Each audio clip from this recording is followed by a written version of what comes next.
Hello everyone. Today we are going to learn the longitudes. In the previous class we had learned about the latitudes. Those are the imaginary horizontal line. So now we will discuss about the longitude. These are the imaginary vertical line. See here, the imaginary vertical lines drawn from North Pole to South Pole on the globe are called the longitudes or the meridians. See here, these are the imaginary vertical lines drawn from North Pole to South Pole on the globe are called the longitudes or meridians. All these vertical lines are called the longitudes or meridian. Okay. Now see the features. There are 360 meridians in all. How many latitudes were there? There are 181 latitudes in all, but the number of meridians are 360. Okay. The central longitude is called the prime meridian or 0 degree meridian. See here, this is the central longitude, this is prime meridian or 0 degree meridian.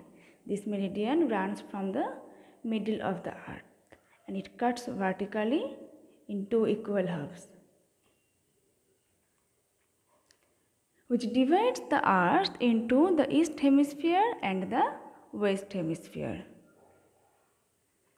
See here, this is the east hemisphere, the right portion of this prime meridian, and the left half of the prime meridian is called the west hemisphere. If you imagine this circle as a sphere or as a ball, and if you cut the ball vertically from the middle, the right half will be the east hemisphere and left half will be the west hemisphere. Equator cuts the earth also in two equal halves, but those are horizontally. 0 degree latitude, which is equator, cuts the earth horizontally in two equal halves, and prime meridian cuts the earth vertically in two equal halves. The time on prime meridian is considered as the mean time for the world clock.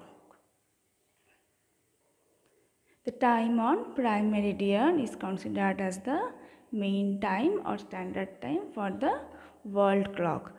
All world countries set their time according to the time on this meridian. When the sun rises on the prime meridian and when the time is 6 o'clock or 12 o'clock, then the world countries set their time according to the distance from their prime meridian.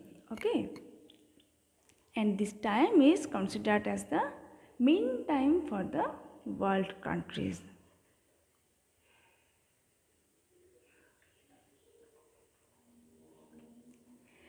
This central meridian passes through the Observatory of Greenwich in London. That's why it is called the Greenwich meridian. See in this picture here, this is the 0 degree central meridian or prime meridian, and this meridian passes through the Greenwich, Observatory of Greenwich. Here it is in London, and that's why its name is also Greenwich meridian. And the time on this area on Greenwich is considered as the mean time for the world. That's why it's called the GMT or Greenwich Mean Time.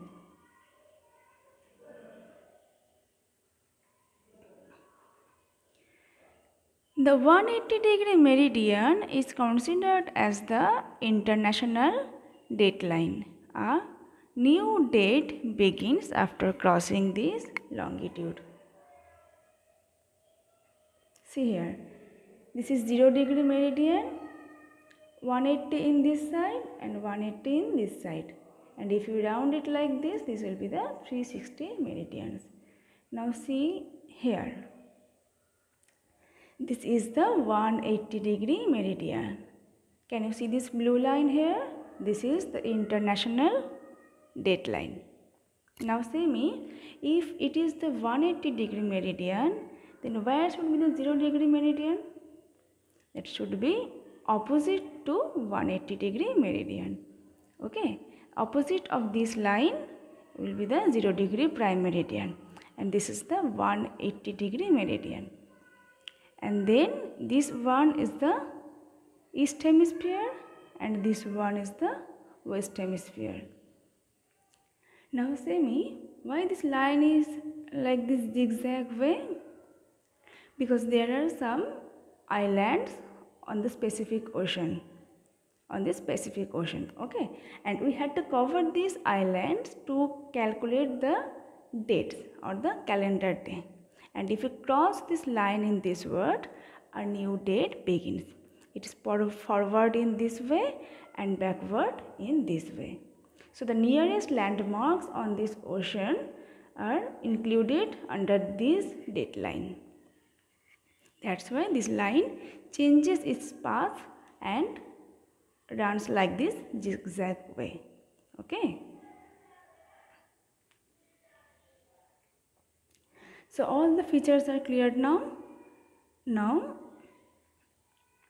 see the characteristics. The characteristics of the longitudes. All the meridians are of same length and they all meet at the poles. See here, all the meridians are of same length and they meet at the poles. All the equators are not of same length. They have different length, they have different sizes and they are going to decrease towards the poles. But all the longitudes have the same length and they meet at the pole.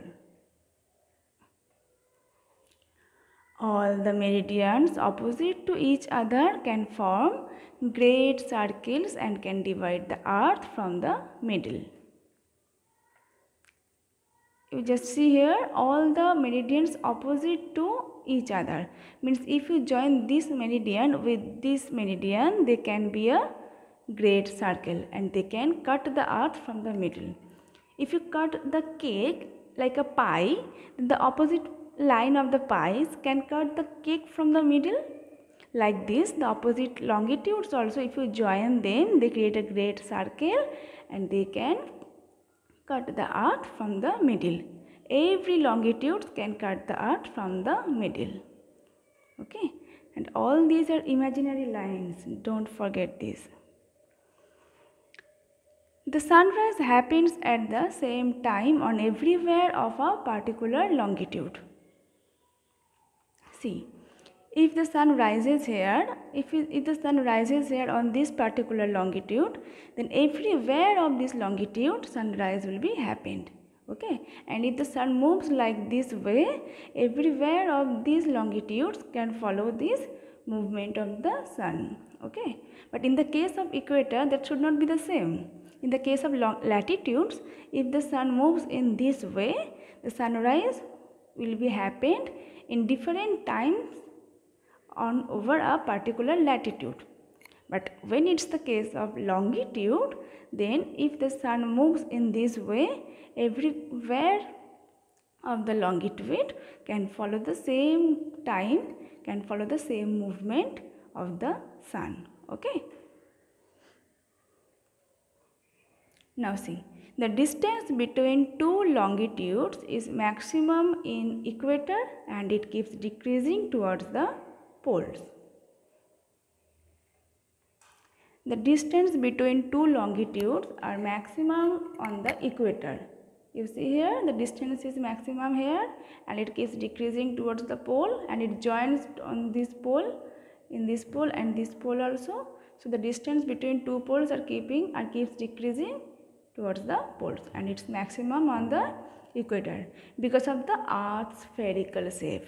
And the sphere of a sphere there is a maximum diameter in its middle. Okay, so that's why the distance also maximum on the equator and it keeps decreasing towards the pole and they join all together on the pole.